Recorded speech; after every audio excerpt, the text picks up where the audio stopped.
This is a strong support question, we can tell, because we're going to be completing the argument. They're going to provide the premises. It's our job to come up with the conclusion. We can tell we're finishing out the conclusion because there's a conclusion indicator here. Sometimes you're adding a premise in these. Sometimes it ends up being like a strengthen question. But either way, when they give you this blank to fill in, the suggestion is that it's anticipatable. So we're going to try really hard to guess what goes here. So we're told that a century is like a life, where we're drawing similarities between centuries and lives.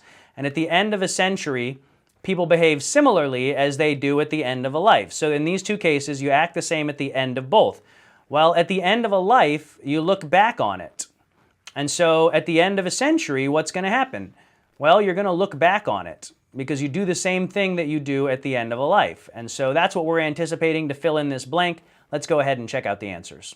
Answer choice A is trying to get you to cross the streams on this analogy. At the end of a life, you look back on the life. At the end of a century, you look back on the century. You don't look back on your life at the end of a century. It's got to be the same thing. At the end of your life, people look back on their life. At the end of the century, people look back on the century, right? They treat the life and the century the same.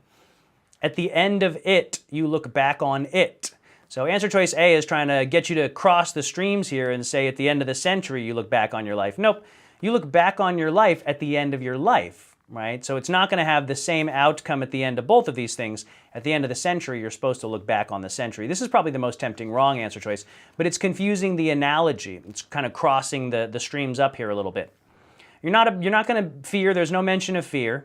At the end of a life, you look back on the life. At the end of the century, you look back on the century. You don't look forward on the next century. That's not suggested. You become very interested in the history of the century just ending. That's looking back on it, right? Looking back on that century. I like D. And you're not reflecting on how some bad things could have been avoided. There's no suggestion of regret or thinking about how things could have been different. Just looking back on it is all we want to say. And so A is the most tempting one. It tries to cross the streams. D is what you do at the end of the century. You look back on the century.